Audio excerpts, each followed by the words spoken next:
Hello, good morning. ಎಲ್ಲರೂ ಹೇಗಿದ್ದೀರಾ? I hope ಎಲ್ಲರೂ ಚೆನ್ನಾಗಿದ್ದೀರಾ ಅಂತ ಅನ್ಕೋತೀನಿ. ಇದು ಹಾಸ್ಪಿಟ್ಲಲ್ಲಿ ನಂದು ಸೆಕೆಂಡ್ ಡೇ. ನೈಟೆಲ್ಲ ಕಂಪ್ಲೀಟ್ ಪೇಯ್ನ್ ಇತ್ತು. ಇಂಜೆಕ್ಷನ್ ಪವರ್ ಇರೋವ್ರಿಗಷ್ಟೇ ಪೇಯ್ನ್ ಏನೋ ಅಷ್ಟು ಕಾಣಿಸಲ್ಲ. ಅದಾದಮೇಲೆ ಎಗೇನ್ ಪೇಯ್ನ್ ಸ್ಟಾರ್ಟ್ ಆಗುತ್ತೆ. ನಾನು ಆದಷ್ಟು ಸಸ್ಟೈನ್ ಮಾಡಿದೆ. ನನಗೆ ನೈಟ್ ಸ್ವಲ್ಪ ಸ್ಯಾಚುಲೇಷನ್ ಲೆವೆಲ್ ಕಮ್ಮಿ ಆಗೋಗಿತ್ತು.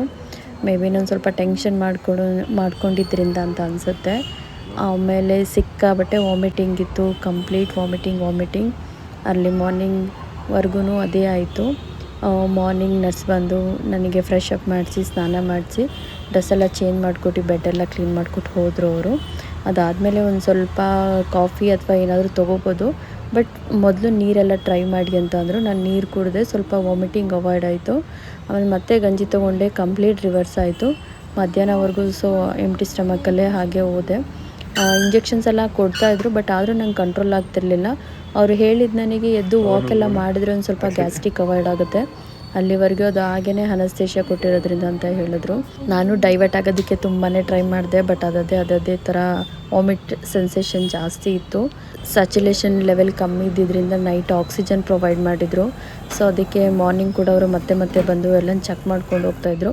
ಅವರು ಕೂಡ ಅದೇ ಹೇಳಿದ್ರು, ಸ್ವಲ್ಪ ಟೆನ್ಷನ್ ಕಮ್ಮಿ ಮಾಡ್ಕೊಳ್ಳಿ, ಟೆನ್ಷನ್ ಮಾಡ್ಕೊಂಡ್ರೆ ಅದು ಹಾಗೆ ಆಗುತ್ತೆ ಅಂತ.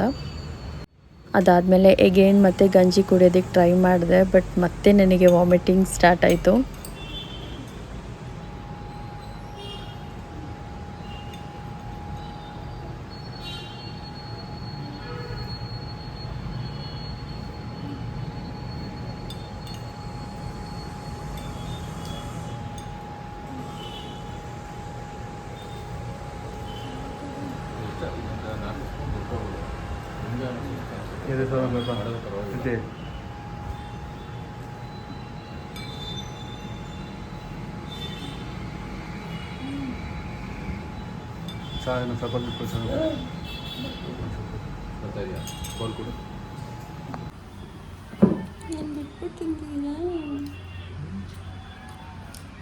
ನಾ ತಿನ್ಬಾರ್ದು ಅಂತೀನಿ, ಹೊಟ್ಟೆ ಏನು ಮಾಡುವ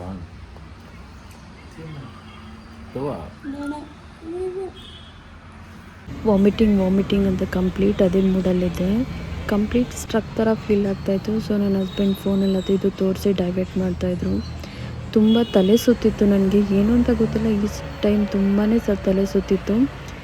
ನನ್ನ ಮಗ ಬಂದಾದಮೇಲೆ ಆಲ್ಮೋಸ್ಟ್ ಒಂದು 3 o'clock ಆಗಿತ್ತು ಅನಿಸುತ್ತೆ. ಮಳೆ ಬೇರೆ ಬರ್ತಾಯಿತ್ತು. ಅವನು ಪಾಪ ಅವನು ಎತ್ಕೊ ಅಂತ ಇದ್ದಾನೆ. ನನಗೆ ಎತ್ಕೊಳ್ಳೋ ಲೆವೆಲಲ್ಲಿ ಇರಲಿಲ್ಲ. ನಾನು ಆಗಷ್ಟೇ ಎದ್ದು ವಾಕ್ ಮಾಡ್ತಾಯಿದ್ದೆ. ನಾನು ಅವನ್ನ ಎತ್ಕೊಂಡಿಲ್ಲ ಅಂತ ಅವ್ನು full cranky ಆಗಿಬಿಟ್ಟ.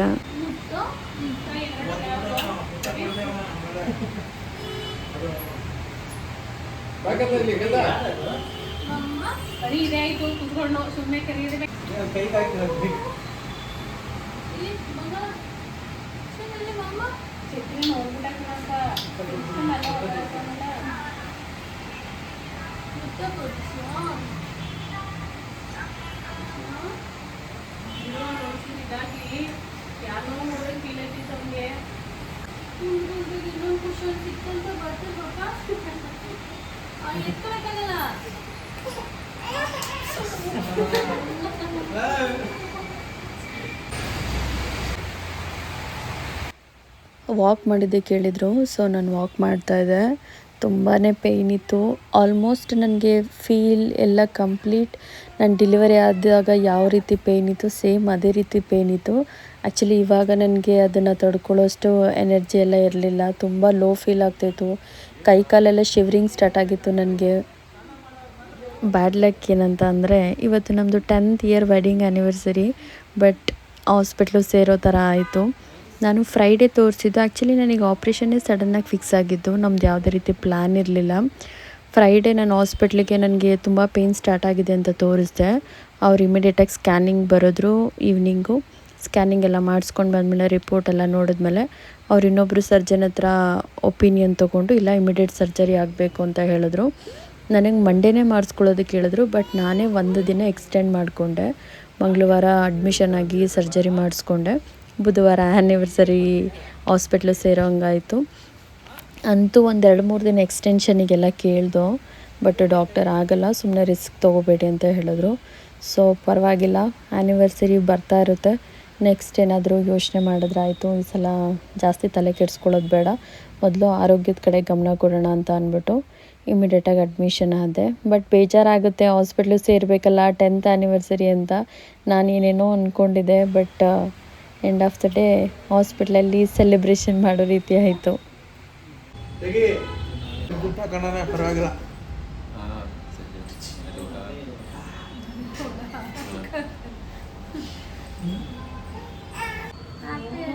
Tom and Jerry. Happy birthday to you. Happy birthday to you. Happy birthday alla mange. Happy birthday to you. One, two, three. ಇಬ್ಬರಿಗೆ ಬಾಯಿಲ್ವಾ?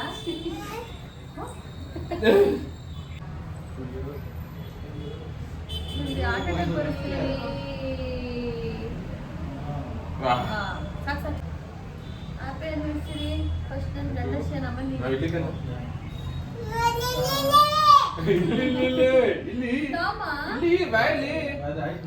ತಿನ್ಬೋದಾ? ಚೂರೇ ಚೂರು ಮೇಲ್ಗಡೆ ಅಷ್ಟೇ, ಚೂರು ರೈಸ್ ಕಂಡು ಕಣ್ಣಲ್ಲಿ ಹೇಗೆ ಕೋಲ್ಡ್ ಇದೆ ಫುಲ್ಲು. ಚೂರು ಕಡಿ, ಒಂದು ಚೂರು ಕಡಿ ಅಷ್ಟೇ.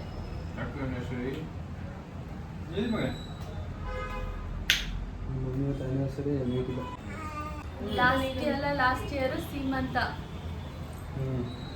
ಈ ವರ್ಷ ಹಾಸ್ಪಿಟಲ್.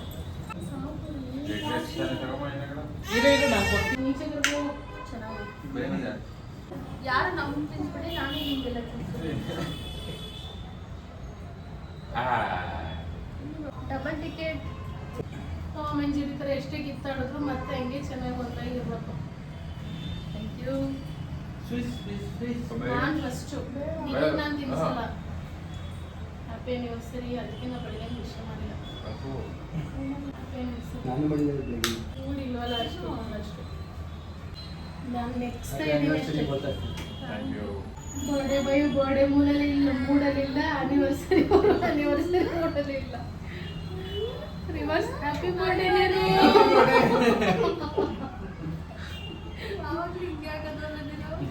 ಅವನು ಒಂದಾರು ಒಂದ್ಸರಿನಾರು ಲಾಸ್ಟ್ ಥ್ಯಾಂಕ್ ಯು. ಕೇಕ್ ಓಕೆನಾ? ಥ್ಯಾಂಕ್ ಯು. ಸಾಕು ಏನಾಗಲ್ಲ, ತಪ್ಪಾಗಲ್ಲ.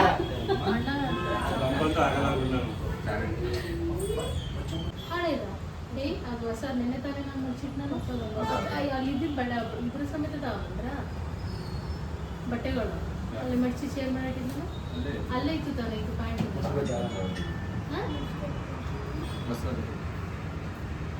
ಇನ್ನೊಂದು ಯಾವುದು ಇತ್ತಲ್ಲ ಟಿ ಶರ್ಟು ಇದೇ ಕಲರ್. ಓ ಅದು ಇವಳು ಟಾಪು ಸೇಮ್ ಕಲರ್ ಟಾಪ್ ಐತಲ್ಲ, ಸೇಮ್ ಇಲ್ಲ ಇರಬೇಕು ಐತೆ. ಮಾಮೂಲಿ ಇದ್ದು ನೈಟ್ ಡ್ರೆಸ್ ಇದೆ ಹೊಸ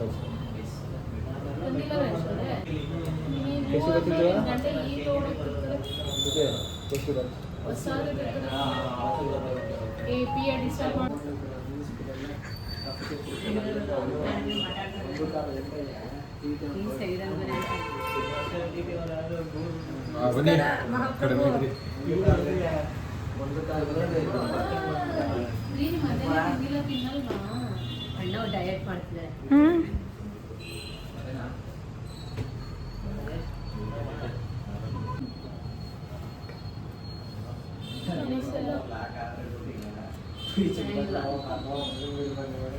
ಬಿಪಿ ಕಮ್ಮಿ ಅಂತ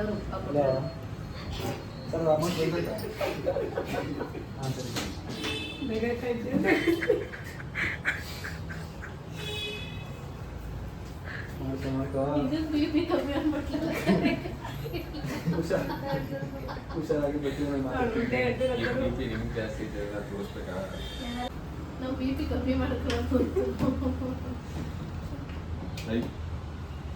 ಬಲವಂತ ಮಾಡಬಾರ್ದು.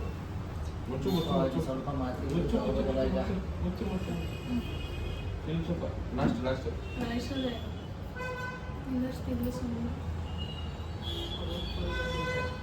ಅವಳಿಗೆ ಇಷ್ಟ ಆಯ್ತಲ್ಲ ಏನೋ ತಿನ್ಬೇಕು ನಾನು ತಿಂತಾಳೆ. ಆದ್ರೂ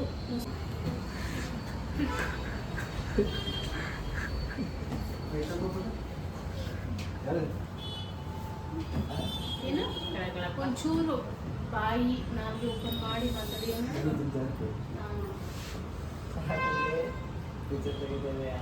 ಅವರೇ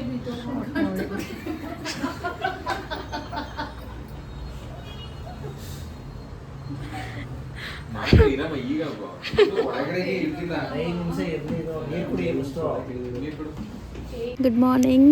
ಇದು ಲಾಸ್ಟ್ ಡೇ, ಇಟ್ ಮೀನ್ಸ್ 3ನೇ ದಿನ. ಇವತ್ತಿಂದ ಇಂಜೆಕ್ಷನ್ಸ್ ಎಲ್ಲ ಕಂಪ್ಲೀಟ್ ಟ್ಯಾಬ್ಲೆಟ್ ಎಲ್ಲ ಅಷ್ಟೇ. ನನಗೆ ಆಲ್ರೆಡಿ ಪೇಯ್ನ್ ಸ್ಟಾರ್ಟ್ ಆಗಿತ್ತು, ಸೊ ಗ್ಯಾಸ್ಟ್ರಿಕ್ ಟ್ಯಾಬ್ಲೆಟ್ ತೊಗೋತಾ ಇದ್ದೆ. ಕಾಫಿ ಎಲ್ಲ ಕುಡಿದು ಆಮೇಲೆ ತಿಂಡಿ ತಿನ್ನಬೇಕು ಅಂತ. ಅಷ್ಟರಲ್ಲಿ ನನ್ನ ಮಗ ಕಾಲ್ ಮಾಡ್ದ, ವಿಡಿಯೋ ಕಾಲ್. ಅವನ ಜೊತೆ ಸ್ವಲ್ಪ ಹೊತ್ತು ಮಾತಾಡ್ದು.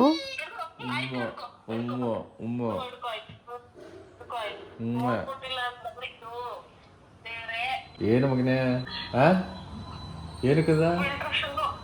ನನ್ನ ಮಗ ಹುಟ್ಟಿದ್ಮೇಲೆ ಮಾರ್ನಿಂಗ್ ಬೆಳಗ್ಗೆ ಎದ್ದ ತಕ್ಷಣ ಅವನ್ನ ನೋಡ್ತಾ ಇದ್ದೋ. ಫಸ್ಟ್ ಅವನು ಗುಡ್ ಮಾರ್ನಿಂಗ್ ಹೇಳ್ತಾ ಇದ್ದೋ, ಅವನ ಜೊತೆ ಟೈಮ್ ಸ್ಪೆಂಡ್ ಮಾಡ್ತಿದ್ದೋ. ಸೊ ಅದನ್ನು 3 ಡೇಸ್ ಮಿಸ್ ಮಾಡಿಕೊಂಡೆ. ಅಷ್ಟರಲ್ಲಿ ಕಾಫಿ ಬಂತು. ನನ್ನ ಮಗನ ಜೊತೆ ವಿಡಿಯೋ ಕಾಲಲ್ಲಿ ಮಾತಾಡಿ ಆಮೇಲೆ ಕಾಫಿ ಕುಡ್ದಾದ್ಮೇಲೆ ನನ್ನ ಹಸ್ಬೆಂಡಿಗೆ ಪಾಪ ಹಾಸ್ಪಿಟ್ಲಲ್ಲಿ ಕರೆಕ್ಟಾಗಿ ನಿದ್ದೆ ಆಗಿಲ್ಲ. ಅವರು ಆರಾಮಾಗಿ ಬೆಡ್ ಮೇಲೆ ಮಲ್ಕೊಂಡು ರೂಢಿ. ಇಲ್ಲಿ ಹಾಸ್ಪಿಟಲ್ ವಾತಾವರಣದಲ್ಲಿ ಅವ್ರಿಗೆ ಕರೆಕ್ಟಾಗಿ ನಿದ್ದೆ ಬಂದಿಲ್ಲ. ಕಾಫಿ ಆರೋಗಿತ್ತು ಅಂತ ಮತ್ತೆ ಕಾಫಿ ತರಿಸ್ಕೊಂಡೆ. ಅದು ಕೂಡ ಸೇಮ್ ಪಿಂಚ್ ಕಾಫಿ ಆರೋಗಿತ್ತು. ಕೂತ್ಕೊಳ್ಳೋದಕ್ಕೆ ಆಗ್ತಿರ್ಲಿಲ್ಲ, ಸಿಕ್ಕಾಬಟ್ಟೆ ಪೇಯ್ನು. ಅನಸ್ತೀಶಿಯಾ ಕೊಟ್ಟಿರೋದು ಕೂಡ ನನಗೆ ಪೇಯ್ನ್ ಸ್ಟಾರ್ಟ್ ಆಗಿತ್ತು ತುಂಬಾ. ಮನೆಗೆ ಮೊದಲು ಹೋದರೆ ಸಾಕು ನಂಗೆ ಫೀಲ್ ಆಗ್ತಿತ್ತು. ಸೊ ನಾನೇ ಒಂದು ಸ್ವಲ್ಪ ಪುಷ್ ಮಾಡಿಕೊಂಡು ಓಡಾಡೋದಕ್ಕೆಲ್ಲ ಸ್ಟಾರ್ಟ್ ಮಾಡಿದೆ. ಸೊ ನಾನು ಕಾಫಿ ಕುಡಿದಿದ್ದೆ ಲೇಟು. ಆಮೇಲೆ ಪೇಯ್ನ್ ತಡೆಯೋಕ್ಕಾಗ್ತಾಯಿಲ್ಲ ಅಂದ್ಬಿಟ್ಟು ನನ್ನ ಹಸ್ಬೆಂಡ್ ತಿಂಡಿ ತಿನ್ಸೋದಕ್ಕೆ ಸ್ಟಾರ್ಟ್ ಮಾಡಿದ್ರು. ನನಗೆ ಕೈ ಕಾಲೆಲ್ಲ ಫುಲ್ಲು ಶಿವ್ರಿಂಗ್, ವೀಕ್ನೆಸ್ಸಿಗೆ ಫುಲ್ಲು ಶಿವ್ರಿಂಗ್ ಮತ್ತು ತಲೆ ಸುತ್ತಾಯಿತು. ಅದೊಂದೇ ನನಗೆ ಭಯ ಆಗ್ತಿದ್ದು, ಮನೆಗೆ ಹೋಗಿ ಏನಾದರೂ ಬಿದ್ದುಬಿಟ್ರೆ ಅಂತ. ಅವರು ಸೆಕೆಂಡ್ ಡೇನೇ ಮನೆಗೆ ಹೋಗ್ಬೋದು ಅಂತ ಹೇಳಿದ್ರು. ಬಟ್ ನನಗೆ ವಾಮಿಟಿಂಗ್ ಇತ್ತು, ತಲೆ ಸುತ್ತಿತ್ತು ಮತ್ತು ಸ್ಯಾಚುಲೇಷನ್ ಲೆವೆಲ್ ಒಂದು ಸ್ವಲ್ಪ ಕಮ್ಮಿ ಇದ್ದಿದ್ದರಿಂದ ನನಗೆ ಅಷ್ಟು ಧೈರ್ಯ ಬರಲಿಲ್ಲ. ಪರವಾಗಿಲ್ಲ, ಇನ್ನೊಂದು ದಿನ ಎಕ್ಸ್ಟೆಂಡ್ ಆದರೂ ಪರವಾಗಿಲ್ಲ ಅಂತ 3ನೇ ದಿನಕ್ಕೆ ನಾವು ಕೇಳಿಕೊಂಡು ಡಿಸ್ಚಾರ್ಜ್ ಅಂತ ಹೇಳಿದರು. ಸೊ ಕೈಯಲ್ಲಿದ್ದಿದ್ದು ನೀಡಲ್ಸ್ ಎಲ್ಲ ಬೆಳಗ್ಗೆನೇ ರಿಮೂವ್ ಮಾಡಿಸ್ಕೊಂಡಿದ್ದೆ. ಫುಡ್ಡೆಲ್ಲ ತೊಗೊಂಡಿದ್ದೆಲ್ಲ ಜೀರ್ಣ ಆಗ್ತಾಯಿತ್ತು. ವಾಮಿಟಿಂಗ್ ಎಲ್ಲ ಸ್ಟಾಪ್ ಆಗಿದ್ದು. ಅಂದರೆ ಮಾತ್ರೆಯಲ್ಲಿ ತೊಗೊತಾ ಇರೋ ಮಾತ್ರೆಯಲ್ಲಿ ನೋವು ಕಂಟ್ರೋಲ್ ಮಾಡ್ಕೊಳ್ಳೋದಕ್ಕೆ ಆಗ್ತಿರ್ಲಿಲ್ಲ. ಬಟ್ ಏನೂ ಮಾಡೋಕ್ಕಾಗಲ್ಲ. 1 or 2 ಡೇಸು 5 ಡೇಸ್ ಗಂಟನೂ ಪೇಯ್ನ್ ಇದ್ದೇ ಇರುತ್ತೆ, ಏನೇ ಸರ್ಜರಿ ಆದರೂ. ಅದಾದಮೇಲೆ ಬೆಟರ್ ಫೀಲ್ ಆಗುತ್ತೆ ಅಂದ್ಬಿಟ್ಟು ನಾನೇ ಸ್ವಲ್ಪ ಕೂಲಾಗಿದ್ದೆ. Fresh up ಆಗ್ಬೋಣ. ಯಾರೂ ಇಲ್ಲ ಆ್ಯಕ್ಚುಲಿ. ಇವತ್ತು ಡಿಸ್ಚಾರ್ಜ್ ಹೇಳಿಲ್ಲ ನನಗೆ, ಖುಷಿ ಆಗ್ತಾಯಿದೆ. ಬಟ್ ನಾನು ಅಂದ್ಕೊಂಡಿದ್ದಕ್ಕಿಂತ ಜಾಸ್ತಿನೇ ಪೇಯ್ನ್ಫುಲ್ ಇದು. ಎಕ್ಸ್ಪೆಕ್ಟ್ ಮಾಡಿರಲಿಲ್ಲ ಇಷ್ಟೊಂದು ಹಿಂಸೆ ಅನಿಸುತ್ತೆ ಅಂತ. ಯಪ್ಪ, ನಮ್ಮ ಶತ್ರುಗಳಿಗೂ ಬೇಡ ಈ ಕಷ್ಟ. ಮೇ ಬಿ ನನಗೆ ತುಂಬ ಗ್ಯಾಪ್ ಆಗಿಲ್ಲ ಅನಿಸುತ್ತೆ ಡೆಲಿವರಿಗೂ. ಈಗಲೂ ತುಂಬ ಬೇಗ ಆಗಿರೋದಕ್ಕೆ ನಾನು ಸಿಕ್ಕಾಪಟ್ಟೆ ಇನ್ಫ್ಲೂಯೆನ್ಸ್ ಆಗಿದೆ.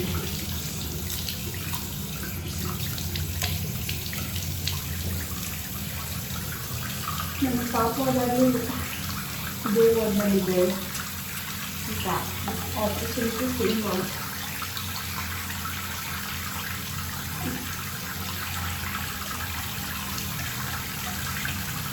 ಡಿಫಿಕಲ್ಟ್ ಈ ಸಲ ಆಯಿತು.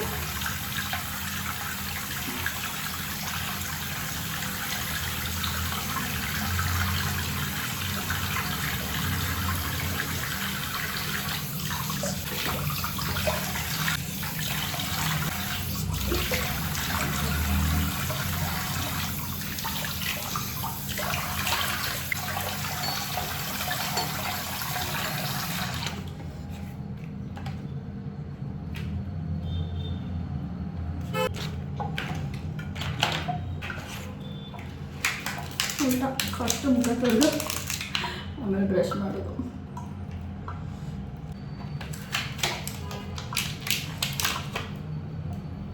Patanjali tooth brush.